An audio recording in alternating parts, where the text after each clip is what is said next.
February, not my favourite month. Posting this right at the end of the month, roll on March. Starting to get things ready for voyaging. So here I'm going to look at storing food, in particular cans, which I don't normally use on the boat, and how to dispose of them. I look at charts, updating the charts, which is absolutely key. And I've dipped my toe into the sort of electronic charts thing, which is not something I've really done before. I'm a bit of a Luddite. And then I look at weather and how that can kind of affect things. So first of all, a lot of people have subscribed to the channel over the last month or so, so welcome to have you aboard. This is a light-hearted look at sailing. It's not how to do it, so please don't take anything that I say as a way of doing things. A lot of people at the beginning of their videos say give me a thumbs up and all that sort of stuff, and spread it around. Well, that's fine if you want to do that. What I really appreciate though is comments. So if you do want to comment about anything, good, bad, any advice, if you've got similar plans, if you're doing things, then I'd be very, very interested to hear about that. Yeah, more. I'll give you more news next week about how it's going in terms of my plans for this year, which I shared with you back in, was it November last year? I think, I can't remember. October, November. So let's start off and have a look at how much food you can get aboard the boat in terms of cans, which is not something I normally do. But anyway, let's have a look at this. So here's about 55 or so cans, probably about £25 worth of food altogether, and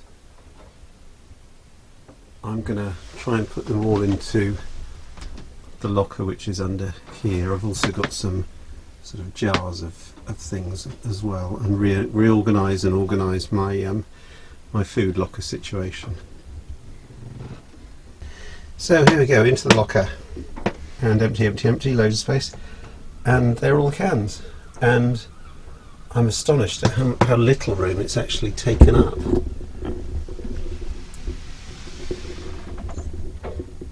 There is loads more space in there. It's obviously slightly wasted because this is a useful locker because it's under the water line, so it tends to stay cooler, and I don't have a fridge. But I'm going to put the milk here, and then I'm going to look to see maybe if I put some of the other jars of goods and sort of jam and butter and things like that next to it. Slightly worried about landslides, but I don't think it should be alright. I probably need to put some dividers or something in, but yeah, so I can now work out, if that's 50 cans, I can easily get another 50 in that sort of area, and then kind of work out how long that will keep me going for.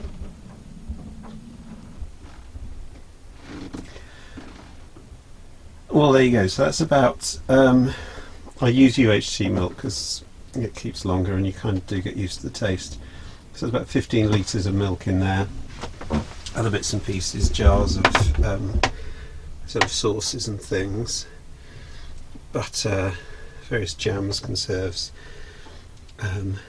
onions, and yeah, that's fitted really well. So I'm thinking of how I might divide that up in the longer term. Before I had boxes in there and it didn't, I don't know, just wasted a lot of space. So anyway, that was an interesting experiment.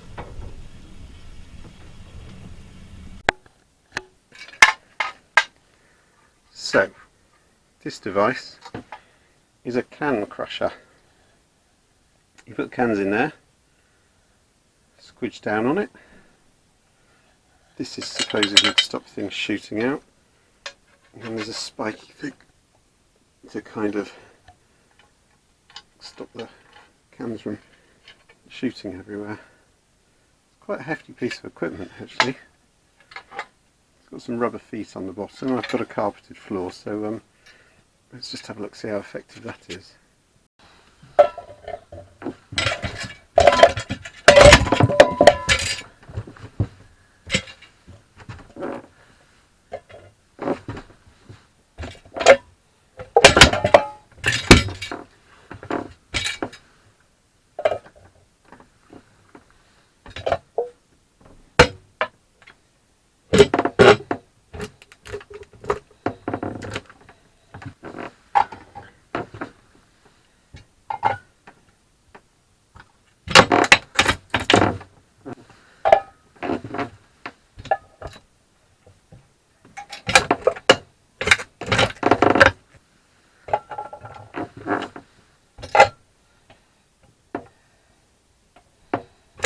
Well, after a bit of practice I did get the can crushing stuff right, and it really does cut down on the volume, so, and it's a good toy to play with as well.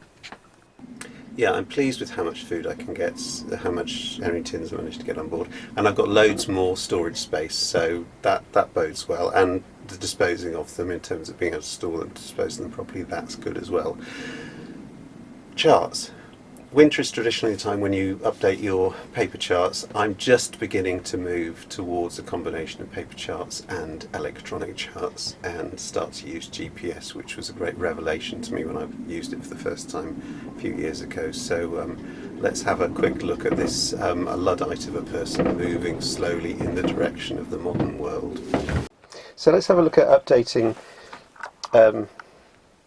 paper charts. This is a fairly new Admiralty chart, and we can see watch it down here, and if we go up to just here, this is a buoy, this is DZ2, and we've seen that in a couple of videos previously where I'm sort of motored around it with my lovely first mate once. I can't remember when that was, it was back in May or something, and it's right on the edge of this circle, which is the danger zone. Now that's actually been moved because it was sort of much further in here, and it was moved, and this is a modern chart. If we look at an older chart, and this is an Imre chart, and I don't have an axe to grind with either Imre or Admiralty. This is the same point, to slightly different scale. So this is watch it, the danger zone around here, and this is where DZ2 was, and you can see they've actually had to manually check it out and update it to there, which is fine. You can do that on a paper chart, and electronic charts do it very easily, unless they're discontinued, you can't update them. So let's have a quick look at my my Lowrance chart plotter. So if we have a look, if we zoom in on, this is my Lowrance 5150C, which has got a Nautic Path map, which was the Lowrance's own map. Unfortunately, it's not possible to get an upgrade for it. I've got the UK one, and you know, if you've seen previous videos, my feeling about companies that don't give you an upgrade path. So when I do get a new one of these, it will not be a Lowrance. Fantastic though it is, but I'm just not going to invest in a company that leaves you in the dark like that. I could actually put in a Navionics map on this. So for example, if we zoom in, we can see that that's DZ2 on the map, and I've actually had to put in my own waypoint as to DZ2 as to where it is now, because that has been updated. But as I say, I can't update this map because it's not possible. You can with an Navionics one, etc., which would work on this, but Lowrance, 0 point. I think I might have mentioned before that I've mostly been using charts rather than GPS, and my Lowrance system came with the boat, and I loved it. I now put in waypoints and things, and this is the this book has been great in actually teaching me how to do some navigation and things. But I finally decided to use the free gift that came with it in the pages somewhere,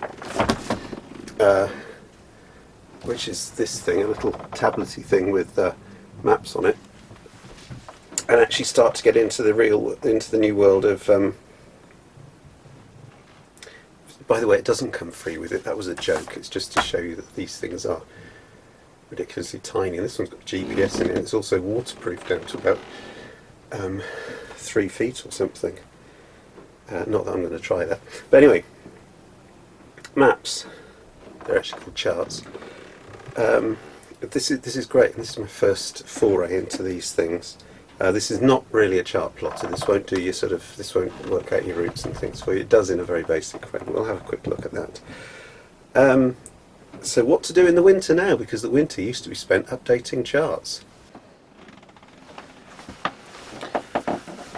So, as opposed to paper maps, let's see how easy this is to update. Now obviously I don't know if there are any updates, because once you've done it you so I'm hoping that there are some updates, and I've downloaded lots of maps. So let's see how easy it is to update an electronic map.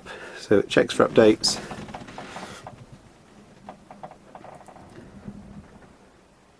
I have been having a lot of trouble with this. Oh, updates, yeah they are. So there are updates.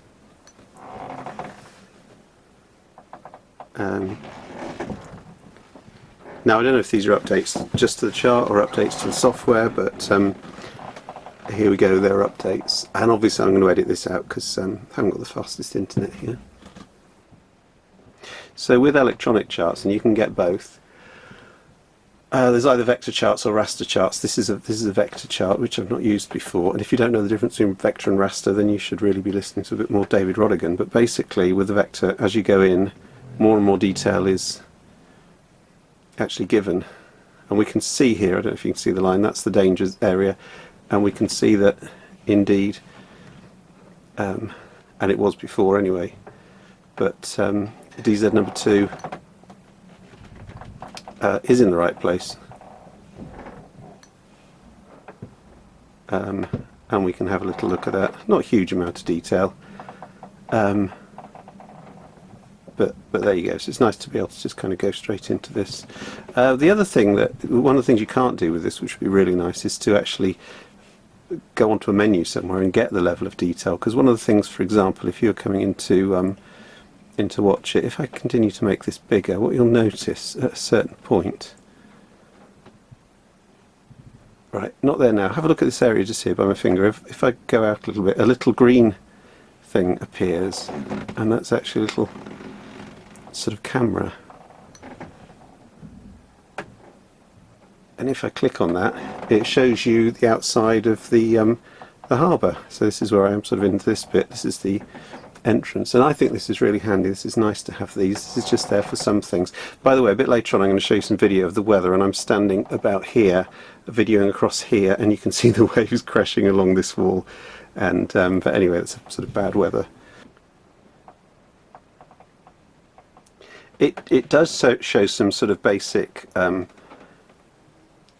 weather information for a few hours ahead, which is great. Needs to be onto Wi-Fi to do that. So this is a bad weather day. You can see where the red sort of lighthouse type thing, that's the entrance to the harbour. And on a normal day, the current is going across the harbour entrance up to about 4 knots, probably bigger today. This is high tide Neeps. It would be much worse if it was high tide on springs, and also this is the wind across the current. So you need to know what the weather is, because coming into certain places and watch it is one of them. You kind of don't want to get it wrong. You don't want to get tangled up in this sort of stuff and end up on the rocks. So we have something in the UK called the shipping forecast, which most people know about it, even non-sailor types. It's broadcast on the radio by the BBC on Radio 4. Sorry, I'm looking at Reed's Nautical Almanac here, I'm reading from it. And it's at 0048 on long wave, medium wave FM, again at 5:20 in the morning, and then on long wave at 12:01, and on Saturday and Sunday at 17:54. What it does, it breaks the shipping areas down into these different areas with these slightly strange names, and then gives you a bit of a pro forma that you can kind of fill in as you're listening to it. I actually prefer, let's watch it there. I actually prefer to kind of sketch them out with felt. Oops, dropped one. With where is it? With felt pens. And now it's time for the shipping forecast and reports from coastal stations. Here is the general synopsis at 0700 GMT. Cow in sea area Shannon, moving slowly eastwards and filling. Sorry, that should be low in sea area Shannon. And now the area reports. Viking, north at Sierra, south at Sierra, east at Sierra, west at Sierra, southwest at Sierra, and north-northeast at Sierra. Wind southwest, rain at times, good. Good. 40s, 50s, 60s, Tyne, Dogger, German Bite, French Kiss and Swiss Roll. Westerly becoming cyclonic, good. Good. Humber, Thames, Bedford, Leyland Daff, Dover Sole, hake, halibut and monkfish. Regular outbreaks of wind, rain at times, good. Another good. White, Portland, Plymouth, Ginger Rogers and Finisterre. Light flatulence, some rain, very good. Oh, very Monday, good. Funday, Sunday and Monday. Monday, that's right. Wind southwest becoming cyclonic, bloody marvellous. Rockall, sod-all wind, heavy showers, absolutely incredible. Malin, Hebrides, Bailey, Fair Isle, Cardigan, Pullover and southeast Iceland. Wind southeast, rain at times, slightly disappointing. And now the reports for coastal stations. Tiree, wind northwest, 7 miles, 1004, rising slowly. Butterflies, north, 5 miles, 1006, falling. Wolverhampton, northwest, as far as the Ring Road, 998, rising slowly. Norway, Neil Point. Well, there you go. So, you know, what I'll then do is I'll kind of take the notes that I've made and decide on whether that's good. So there you are. So, what can I say? If you found that educational, probably best if you didn't go near a boat for quite some years then. So anyway, that's it for horrible February, and I shall see you next month with hopefully some better stuff going on. Cheery bye.